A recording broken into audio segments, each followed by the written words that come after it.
en las que al momento de realizar una operación de comercio exterior y de elaborar un pedimento de importación o de exportación, se pueden declarar datos inexactos, datos incorrectos en el pedimento, los cuales pueden ser detectados o no por la propia autoridad aduanera. El artículo 89 de la ley aduanera es el que nos señala cuáles son la normativa que hay que seguir o cuáles son las disposiciones que hay que seguir para efectos de la rectificación de pedimentos. Hoy el artículo 89 fue totalmente reformado y permite, número uno, la modificación o la rectificación del pedimento el número de veces que sea necesario. Antes nos limitaba a 2 después de haber sido activado el mecanismo de selección automatizado. Hoy no hay limitante, se puede rectificar el número de veces que sea necesario. Antes, el artículo 89 mencionaba una serie de datos que no podían ser rectificados. Hoy, en el artículo 89, no limita la rectificación de datos, aunque los condiciona a que si las reglas de carácter general indican alguna autorización expresa para rectificar ciertos datos, pues se tendrá que solicitar. Para ello, en las reglas de carácter general, tenemos la regla 6.1.1, la cual nos indica que en los casos en que se pretendan rectificar algunos datos que la propia regla indica como que son de interés nacional, tendrán que contar con una autorización de la Administración Central de Normatividad de Comercio Exterior Aduanal a través de un procedimiento que la propia regla 6.1.1 maneja. ¿Cuáles son estos datos? Tipo de operación, datos del importador o del exportador, descripción de la mercancía, país de origen de la mercancía y valor. Estos datos, si los queremos rectificar después de activado el mecanismo de selección automatizado, necesitaremos obtener una autorización expresa por parte de la administración que acabo de comentar, y hasta entonces tengamos la autorización, podremos llevar a cabo dicha rectificación. ¿Cuál es la diferencia? Que antes el artículo 89 decía, la clave de país de origen no se puede rectificar y no había forma de rectificarlo. Hoy, a través de esta facilidad o de este derecho que genera la regla 6.1.1, se permitiría rectificar aquellos datos que antes no eran rectificables. Claro está, siempre y cuando haya previamente una autorización. Una diferencia importante es que antes el valor de la mercancía no estaba limitado a su rectificación. Y hoy, si quieres modificar valor en el pedimento, obviamente después de activar el mecanismo de selección automatizado, lo tendrás que solicitar y hasta en tanto te autoricen, podrá llevarse a cabo dicha rectificación. Claro está que la rectificación no prejuzga sobre lo declarado. ¿Qué quiere decir esto? Si nosotros declaramos en el pedimento de rectificación cualquier dato, no significa que ese dato esté correcto. Simplemente significa que nosotros optamos por la decisión de corregir un dato. Pero si la autoridad detecta que ese dato es incorrecto, pues habrá lugar a las sanciones correspondientes. Entonces, la rectificación no prejuzga sobre lo declarado. Obviamente, se les comenta que para llevar a cabo este tipo de rectificaciones, insisto, se tiene que solicitar por parte del importador a la autoridad central la autorización para rectificar. Seguramente el agente aduanal le dará los lineamientos a seguir, pero es el importador o el exportador quien tendrá que solicitar ante la autoridad central esta autorización para que su agente aduanal pueda llevar a cabo la rectificación de los pedimentos. Otra novedad en esta reforma a la ley aduanera lo es respecto al cambio de régimen aduanero. Antes, la ley decía que el régimen aduanero solamente se podría cambiar cuando la ley expresamente así lo indicara. Y la ley era muy clara. Solamente se podría cambiar de importación temporal a definitiva en el caso de las empresas CIMEX, previo pago de las contribuciones, cuotas compensatorias, etcétera, etcétera. Hoy, el cambio de régimen aduanero procede en cualquier caso. siempre y cuando se paguen las contribuciones, se cumplan con las regulaciones y restricciones no arancelarias, se paguen las cuotas compensatorias que en su caso haya lugar, así como se garanticen los precios estimados que correspondan. Se abre la posibilidad entonces de realizar el cambio de régimen aduanero sin limitante, como antes sí lo existía en la ley anterior, por cuanto hacía el cambio de importación temporal a definitiva, como lo acabo de mencionar. Asimismo, el caso de regularización de mercancías. Cuando nosotros tenemos una mercancía que por alguna razón no podemos acreditar su legal estancia en el país, lo que procede es una regularización, esto es, poner en orden esa operación. La ley limitaba la regularización de mercancías, por ejemplo, a las importaciones temporales. La ley decía, si se llevó a cabo una importación temporal y no se retornó dentro de los plazos previstos, no procede la regularización. Actualmente, la ley lo permite. Y si bien es cierto, en la práctica se venía haciendo incluso la regularización de mercancía importada temporalmente, esto lo era porque existía una regla de carácter general que así lo preveía. Ahora, esa disposición en regla de carácter general es subida a nivel de ley y da toda la certeza jurídica para poder llevar a cabo la regularización de mercancía, incluso de mercancía importada temporalmente. Aplica entonces para cuando la mercancía haya sido ingresada bajo cualquier régimen aduanero o simplemente se cuente con mercancía que no se pueda acreditar su legal estancia en el país. Claro está que para poder llevar a cabo esta regularización de mercancías se tendrá que pagar las contribuciones correspondientes, cuotas compensatorias en su caso, y cumplir con regulaciones y restricciones no arancelarias.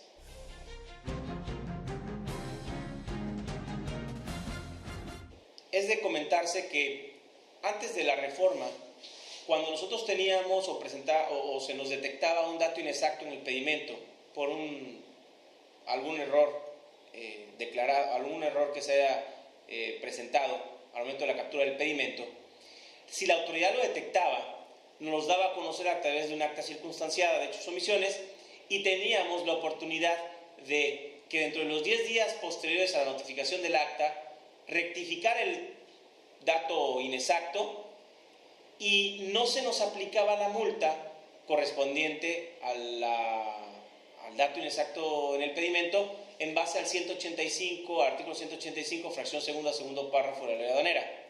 Ese párrafo fue derogado con esta reforma, lo que quiere decir que si hoy la autoridad aduanera detecta un dato inexacto en el pedimento, tendrá la necesidad de pagarse esa multa, no hay posibilidad de condonación o de eliminación de la propia multa, aunque rectifique. La sugerencia es, de todas maneras, rectifiquen, porque para efectos de control es necesario saber dónde estuvo el error. Pero lo que es un hecho es que no se podrá exentar el pago de la multa como se podía hacer antes de la reforma. Ahora bien, dentro de la ley aduanera, el artículo 199 indica una serie de reducciones a las multas por parte de la autoridad al momento de detectar una irregularidad. Se crea la fracción quinta del artículo 199, en donde indica que se va a hacer una reducción del 50% a las multas impuestas por las autoridades aduaneras cuando éstas se paguen antes de que la autoridad emita resolución, por ejemplo, al acta circunstanciada de hechos o omisiones, ejemplo en donde se detectó el dato general inexacto. ¿Qué quiere decir?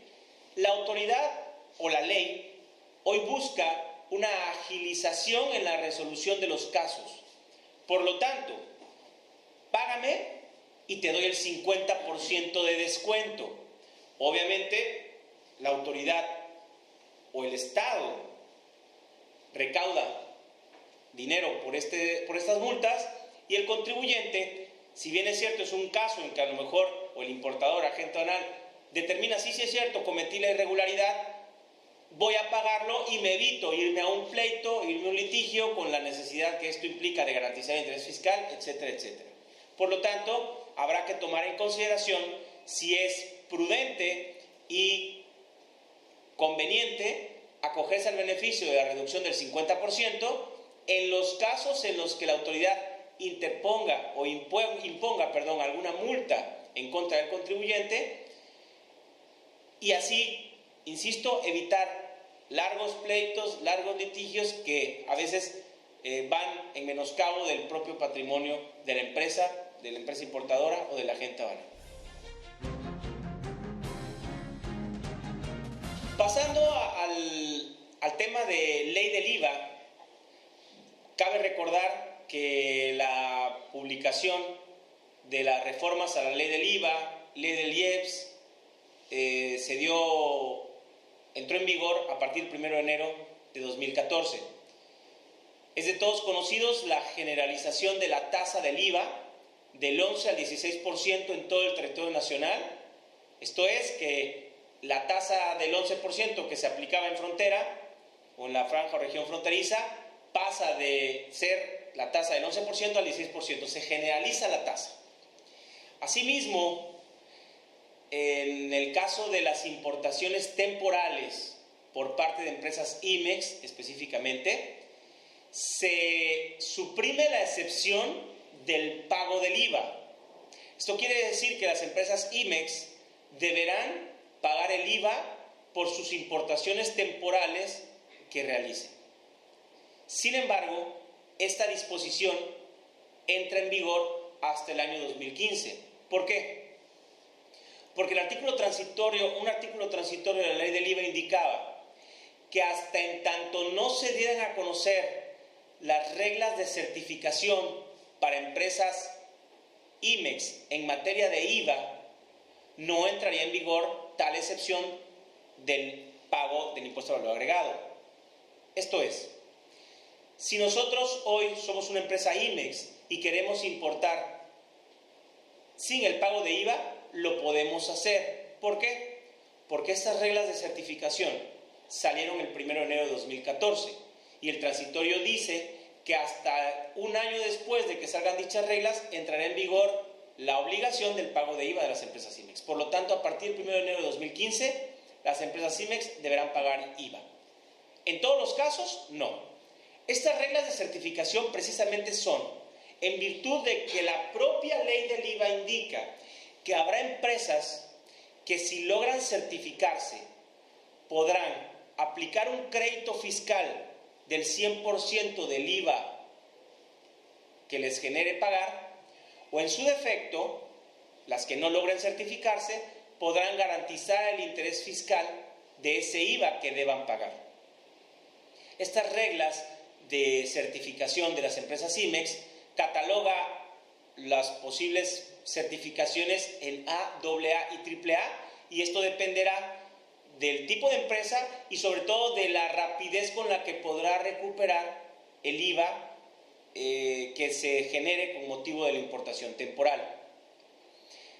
Asimismo, las empresas que por alguna razón no logren certificarse, pues podrán garantizar el interés fiscal a través de una fianza, y obviamente esta fianza, después de que quizás demuestren que su mercancía que se importó temporalmente se sometió a un proceso de elaboración, transformación o reparación y se demuestre su retorno al extranjero, podrán cancelar esa fianza, o en un extremo, el IVA que hayan pagado podrían solicitar la devolución por pago indebido.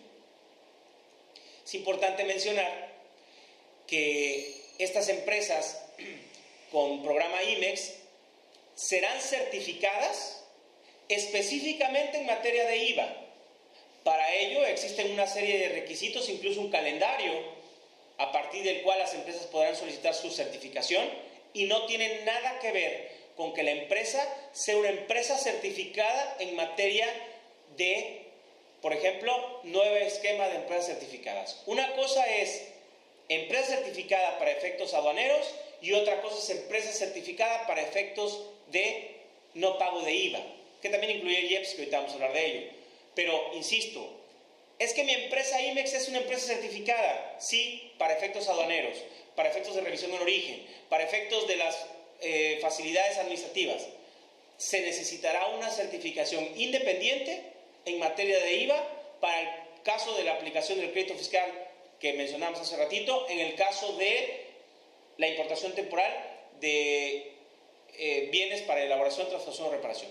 Y cabe hacer mención de que las importaciones temporales que realicen personas en términos del artículo 106 de la ley aduanera, que no tiene nada que ver con empresa IMEX, no estarán gravadas con el impuesto al valor agregado.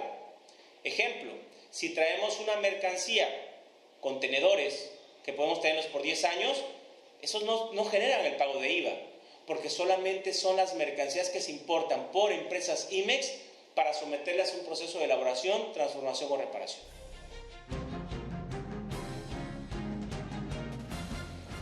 Respecto a la ley del impuesto especial sobre producción y servicios, el famoso IEPS, existen nuevos productos o mercancías que a la importación estarán gravadas con dicho impuesto. Tenemos entre ellas a los plaguicidas, tenemos algunos productos con alto contenido calórico, como pueden ser los refrescos, las botanas, los helados, los pudines, las cremas de avellana, cremas de cacahuate y una serie de productos que por su alto contenido calórico deberán pagar este impuesto al momento de la importación. Asimismo, tenemos algunos ajustes por cuanto hace al pago del impuesto especial sobre producción y servicios en bebidas alcohólicas y el impuesto de 1 peso por litro a la importación de refrescos, independientemente del impuesto correspondiente. También la modificación en la ley del IEPS respecto de que las importaciones temporales realizadas por empresas IMEX también generarán el pago del impuesto, lo que antes no sucedía, y opera de la misma forma en que acabo de comentar lo relativo al IVA. Si la empresa se certifica dentro de este año, posiblemente si obtiene la certificación AAA y AAA, no tendría la obligación del pago de IVA y opera exactamente igual que en el caso de IVA, el supuesto de la excepción del pago del IEPS.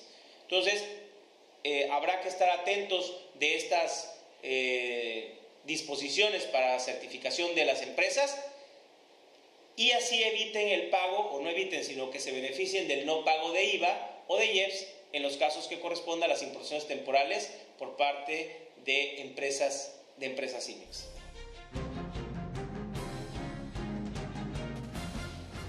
Por cuanto hace a lo que teníamos pensado respecto a la reforma hacendaria, específicamente ley aduanera, un poco sobre la ley del IVA y la ley del impuesto especial sobre producción y servicios, es importante mencionar que hay más información y sobre todo hay pendiente que la autoridad emita reglas de carácter general y modificación de los reglamentos que complementen la información aquí presentada. Asimismo, y como ustedes saben, las autoridades emiten criterios de manera constante y obviamente habrá que estar pendiente de dichos criterios para poder realizar una aplicación correcta de las disposiciones que han sido reformadas. En algunas ocasiones la propia autoridad, al momento en que le preguntamos respecto a la interpretación de alguna de estas nuevas disposiciones, está en duda de cómo interpretarla.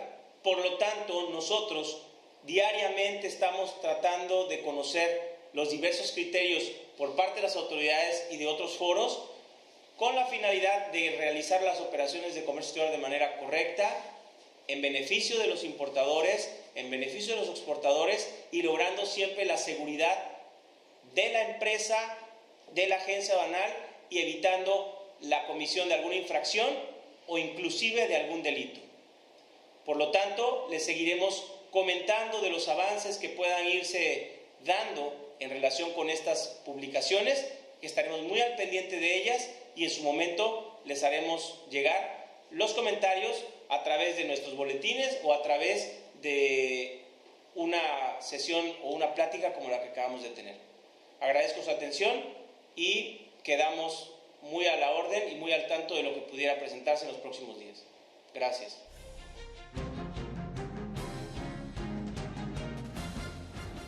Agradecemos su atención, esperando que todo lo comentado contribuya a esclarecer los alcances de esta reforma.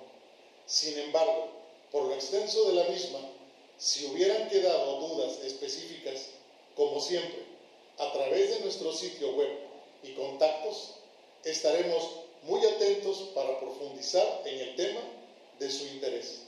Muchas gracias. Bienvenido al mundo del comercio sin fronteras.